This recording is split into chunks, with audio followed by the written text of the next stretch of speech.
আসসালামু আলাইকুম। তোমরা সবাই কেমন আছো? আলহামদুলিল্লাহ আমি তোমাদের দয়ায় ভালো আছি। তো আজকে যে ভিডিওটা শেয়ার করছি সেটা হচ্ছে আমার ভাইকে আজকে আমি সুন্দর একটা সারপ্রাইজ দিব, যেটা আমার ভাই জানে না। তো আমি আমার ভাইকে নিয়ে মিরপুর 10 এ চলে গেলাম একটি শোরুমে। সেখানে অনেক সুন্দর, সুন্দর গিটার পাওয়া যায়। তো আমি আসলে ভাইয়াকে অনেক দিন থেকেই প্ল্যান করছি কিছু একটা দিব ঢাকাতে আসলে।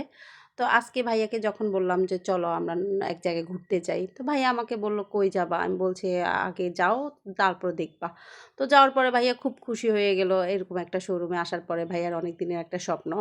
তো যাই হোক আমি ভাইয়াকে বললাম, "তুমি খুশি আছো?" ভাইয়া বলল, "ওয়াও! আমি অনেক খুশি। আমার বোন এরকম একটা সারপ্রাইজ আমাকে দিবে।" তারপরে এই আর কি আমরা ২ ভাই বোনে ঘুরে, ঘুরে দেখতেছিলাম গিটারগুলা। অনেক সুন্দর, সুন্দর বাইরের গিটার, দেশি গিটার। আসলে আমি এই গিটার সম্পর্কে অনেক কিছুই জানি না, যেটা আসলে আমার ভাই জানে। তো আমি ওকে বললাম, "তোর যেটা পছন্দ তুই ওটা নিয়ে নে।" আমাদের সাথে আমার ২ ছেলেও ছিল। তারাও দেখছে তার মামা কি পছন্দ করছে। ছোট ছেলে তো এখানে দাঁড়িয়ে, দাঁড়িয়ে খুব খুশি হচ্ছে ছোট, ছোট কিছু গিটার দেখে। সে আমাকে বলতেছে যে, "আম্মু আমাকে একটা কালো গিটার আছে ওইটা কিনে দাও।" তো আমি বললাম যে, "তুমি আগে পড়ালেখা করো তারপরও।" তারপর আমি দেখছি এখানে ঘুরে, ঘুরে আসলে আমি গিটার সম্পর্কে কিছুই বুঝি না। সেজন্য আমি ভাইয়াকে বলছি, "তুমি তোমার পছন্দ মতো নাও।" তো আমার এখানে একটা সবুজ কালারের গিটার ঢুকতেই পছন্দ হয়েছে।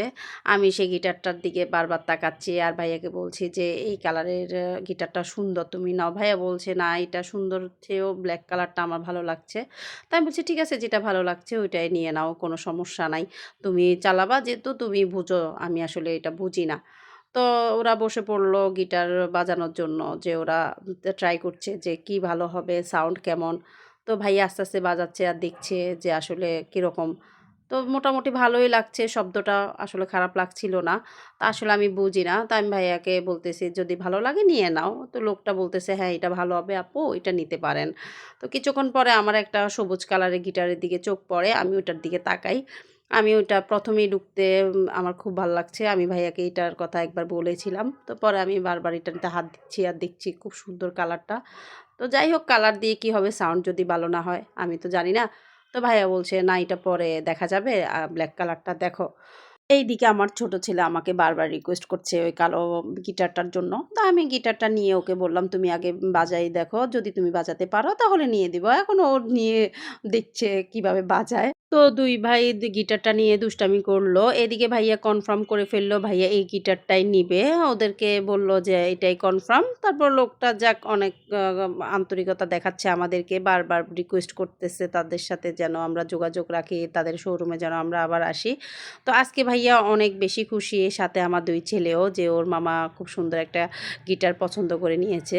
আর আমি তো অনেক খুশি আমার ভাইয়ার হাসি দেখে। তারপর আমরা বের হয়ে চলে যাচ্ছি ওভারব্রিজে। ওভারব্রিজের উপরে দিয়ে আমরা মেট্রোতে করে আমরা আগারগাঁও যাব। ভাইয়া আজকে আমাদেরকে ট্রিট দিবে আগারগাঁও। তো আমি বললাম, "আগারগাঁও কেকপল্লীতে চলো, ওইখানে আমি কয়েকবার গিয়েছি। ওইখানের কেকগুলো অনেক মজা লাগে।" ওভারব্রিজের সাথেই ছিল মেট্রো রেল স্টেশন। তারপর আমি কাউন্টারে গিয়ে আমাদের ৪ জনের জন্য টিকেট কেটে নিই।